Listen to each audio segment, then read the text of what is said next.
नमस्कार बच्चों, उम्मीद है आप सभी ठीक होंगे। बच्चों, आज का जो टॉपिक है वो है नीलकंठ, कक्षा 7वीं और चैप्टर नंबर 15 से है। बच्चों, आज के इस वीडियो में हम लोग इस पार्ट 1 पढ़ेंगे और इसका एक्सप्लेनेशन देखेंगे। यह बसंत भाग 2 का सिलेबस है। इस पाठ की लेखिका है महादेवी वर्मा, जिनका जन्म 11 सितंबर 1987 को हुआ था और उनकी मृत्यु 26 मार्च 1907 को। बच्चों, महादेवी वर्मा की जितनी रचनाएं हैं मैक्सिमम वो पशु पक्षियों से ही रिलेटेड है। हिंदी भाषा की कवित्री थी वो। आधुनिक हिंदी की सबसे सशक्त कवित्रियों में से एक होने के कारण उन्हें आधुनिक मीरा के नाम से भी जाना जाता है। उस दिन एक अतिथि को स्टेशन पहुंचाकर लेखिका लौट रही थी कि अचानक उनको चिड़िया और खरगोश की दुकानों का ध्यान आ गया और उन्होंने वहीं से ड्राइवर को उसी ओर ले चलने का आदेश दिया।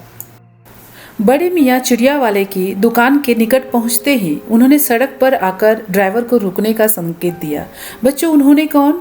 लेखिका ने ड्राइवर को रुकने का संकेत दिया और लेखिका के कोई भी प्रश्न पूछने से पहले ही उन्होंने कहना आरंभ कर दिया। क्या कहा उन्होंने? सलाम गुरुजी, पिछली बार आने पर आपने मोर के बच्चों के लिए पूछा था। शंकरगढ़ से एक चिड़ीमार 2 मोर के बच्चे पकड़ लाया है। एक मोर है, एक मोरनी। आप इन्हें पाल ले। बड़े मियाँ लेखिका से कहते हैं कि मोर के पंजों से दवा बनती है, तो ऐसे ही 2 लोग इस मोर को खरीदने के लिए आए थे, लेकिन मेरे सीने में भी दिल है। आखिर ऐसे मासूम चिड़ियों को मैं इन्हें कैसे दे दूं? बड़े मियाँ ने उन्हें टालने के लिए कह दिया कि गुरुजी ने इसे मंगवाया है। वैसे यह कमबख्त रोज़गार ही खराब है, बस पकड़ो पकड़ो, मारो मारो। तो बच्चों, ये रोज़गार ऐसा है कि न चाहते हुए भी पशु पक्षियों को मारने के लिए बेचना ही पड़ता है। बच्चों, लेखिका को पता था कि बड़े मियाँ की भाषण की तूफान में कोई रुकने की कोई निश्चित स्टेशन नहीं है। सुनने वाला थककर जब तक उन्हें रोक ना दे तब तक वो उनके स्टेशन चालू ही रहता था, वो बोलते ही रहते थे। इस तथ्य से लेखिका बहुत ही अच्छी तरीके से परिचित थी। तो लेखिका ने उन्हें बीच में ही रोक कर पूछा कि मोर के बच्चे कहाँ हैं। बड़े मियाँ के हाथ के संकेत को देखते हुए लेखिका की दृष्टि एक तार के छोटे से पिंजरे की ओर पहुंची, जिसमें तीतरों के समान 2 बच्चे बैठे थे। पिंजरा इतना संकीर्ण था, बच्चों, संकीर्ण अर्थात होता है छोटा संकीर्ण था कि पक्षी शावक जाली के गोल फ्रेम में किसी जड़े चित्र जैसे लग रहे थे।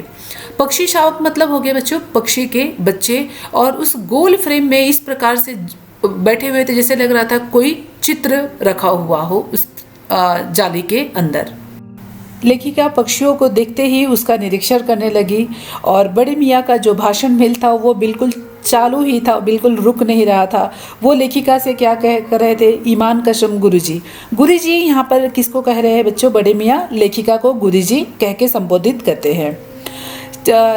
बड़े मियाँ क्या कह रहे हैं कि चिड़ीमार ने मुझसे इस मोर के जोड़े का नकद 30 रुपये लिया है। जोड़ा अर्थात मतलब बच्चा होता है पेयर में उसने कितने रुपये लिए? इनके 30 रुपये लिए हैं।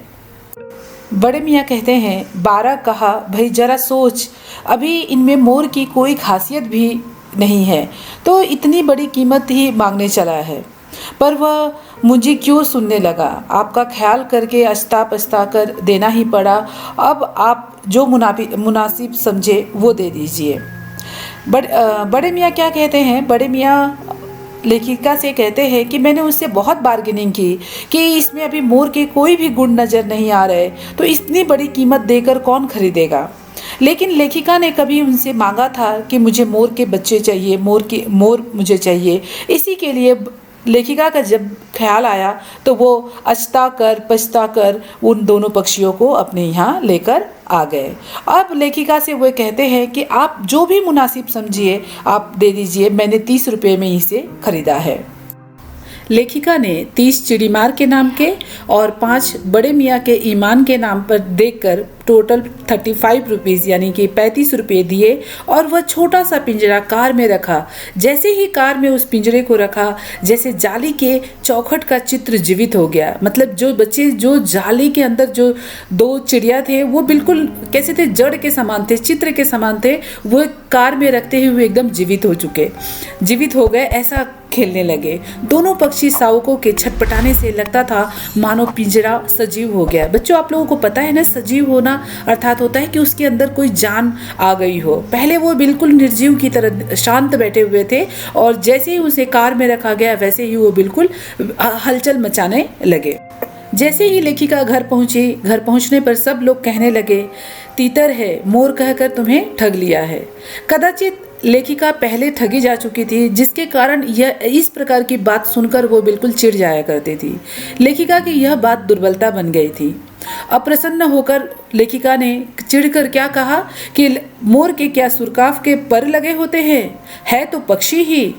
चिढ़ जाने के कारण ही संभवतः दोनों पक्षियों के प्रति व्यवहार में लेखिका की कुछ विशेषता आ गई। बच्चों, उम्मीद है यहाँ तक आपको वीडियो काफ़ी समझ में आया होगा, पार्ट के सारे डाउट भी क्लियर हो चुके होंगे। बच्चों, ये पार्ट काफ़ी बड़ा है, तो नेक्स्ट पार्ट में हम लोग आगे का पार्ट पढ़ेंगे। वीडियो अगर अच्छा लगा हो तो लाइक कीजिए, शेयर कीजिए और सब्सक्राइब कीजिए। थैंक यू बच्चों।